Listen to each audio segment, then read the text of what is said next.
कि आप हर मस्जिद को छीन लेंगे मुझसे, फिर मेरा वजूद किस माने रखता है? किसी में हिम्मत नहीं है कि 6 दिसंबर की बात की जाए।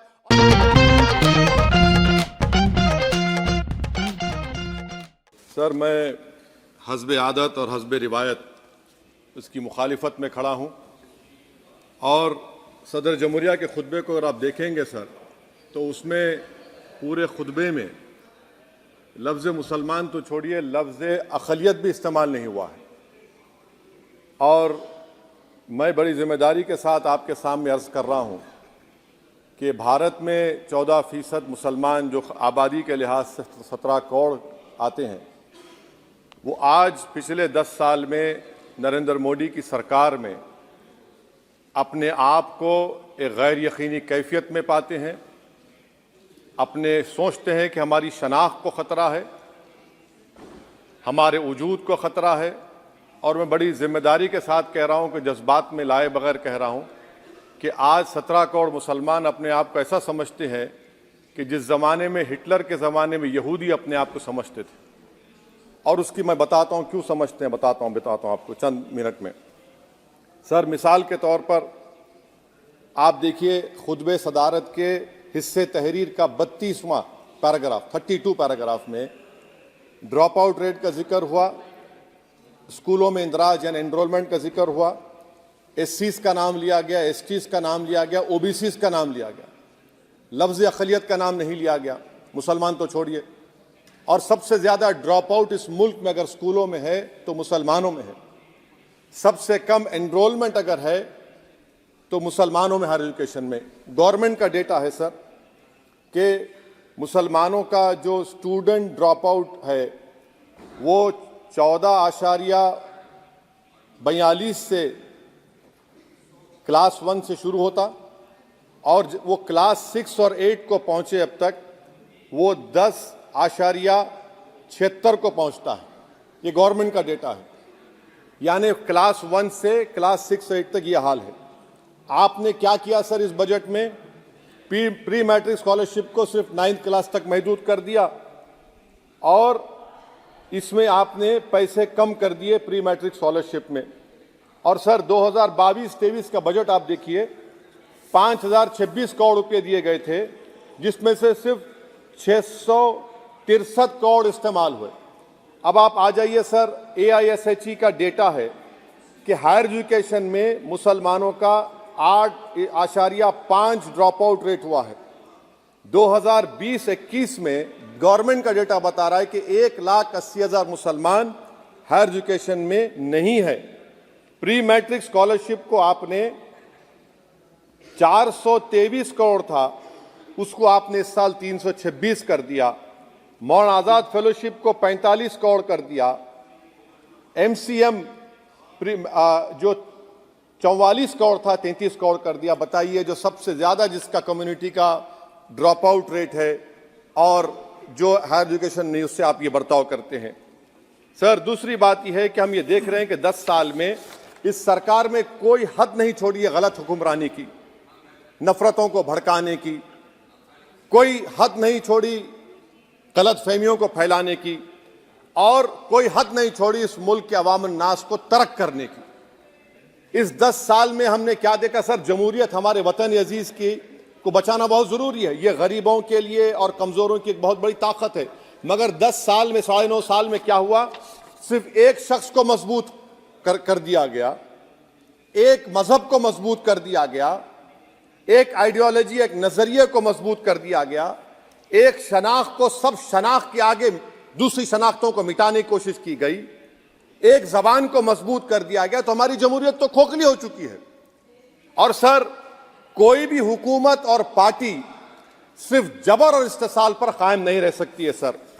दूसरा पॉइंट सर जो मैं आपके सामने अर्ज करना चाह रहा हूं, CAA के कानून के ताल्लुक से मरकजी एक वजीर ने अखबार में बयान दिया कि हम 8 दिन में करने वाले हैं।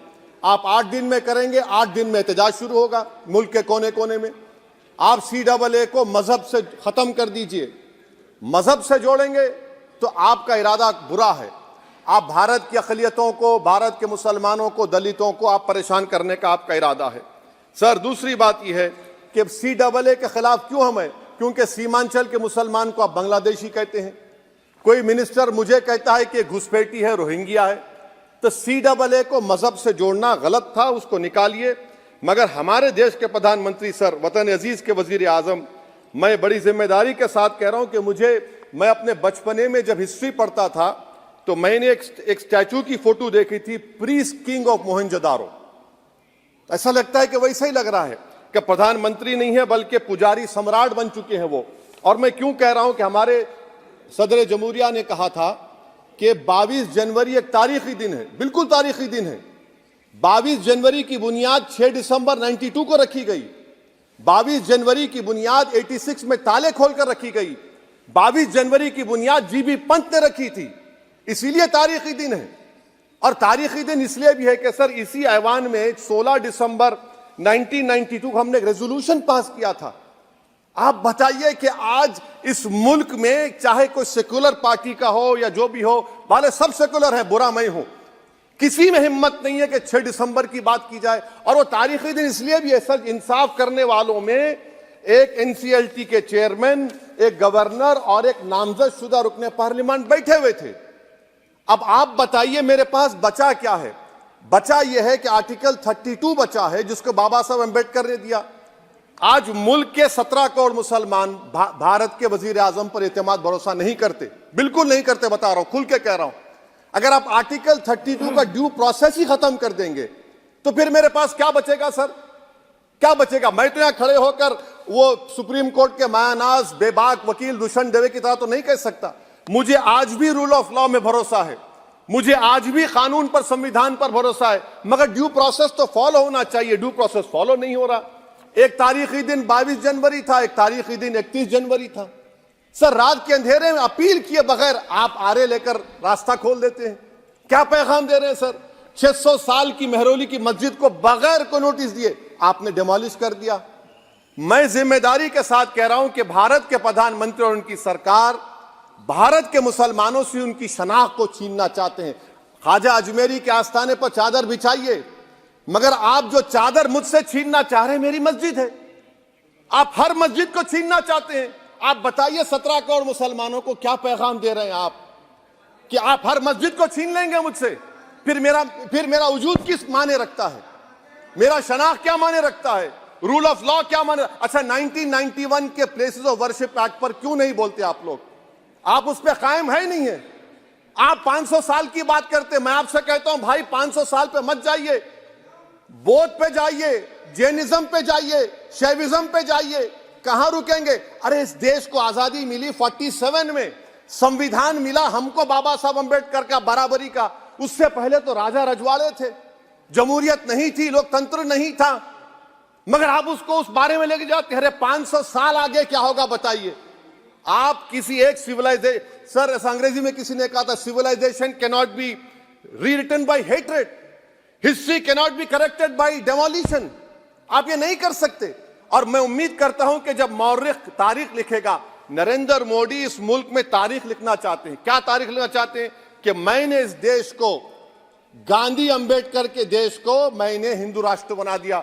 मैं उम्मीद करता हूं कि हमारे भारत के हमारे हिंदू भाई देश के प्रधानमंत्री की सोच को नाकाम करेंगे। उन पर है, अब देखते हैं क्या होता है। सर नेबरहुड फर्स्ट की पॉलिसी है।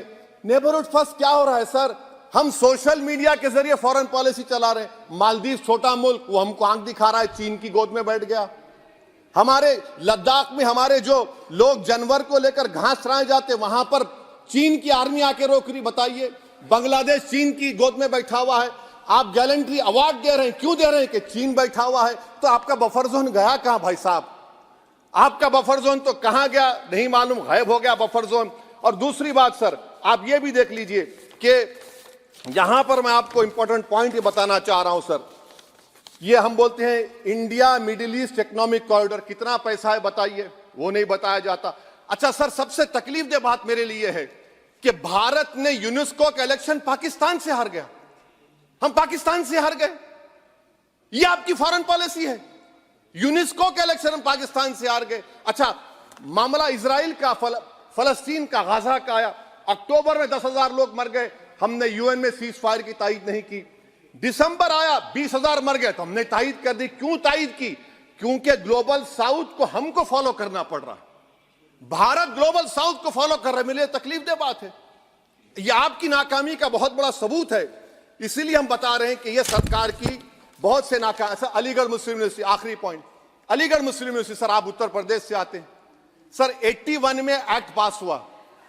हमारा लॉ ऑफिसर कोर्ट में कहता है कि मैं पार्लियामेंट के एक्ट को नहीं मानता। कैसे नहीं मानते सर?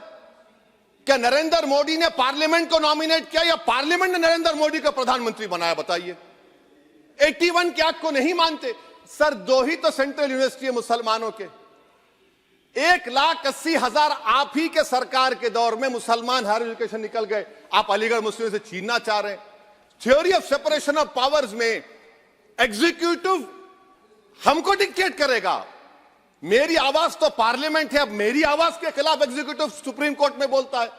अलीगढ़ मुस्लिम यूनिवर्सिटी से इतनी नफरत क्यों है आपको? वहां पर तो हिंदू भाई भी पढ़ते हैं। सर, ये अलीगढ़ मुस्लिम यूनिवर्सिटी का मामला है सर।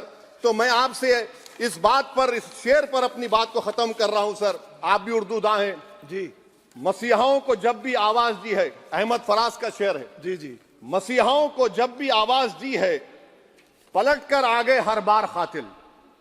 मसीहाओं को जब भी आवाज दी है पलट कर आ गए हर बार कातिल। वहां क्या दाद खाही क्या गवाही, वहां क्या दाद खाही क्या गवाही, जहां हो मुंसिफों के यार कातिल। सर, मैं फिर से हुकूमत से मुतालबा करता हूं कि अल्पसंख्यक समाज के बजट के स्कॉलरशिप को आप डिमांड ड्रिवन करिए। भारत के प्रधानमंत्री प्रधान सेवक रहिए। आप कोई प्रीस किंग मत बन जाइए।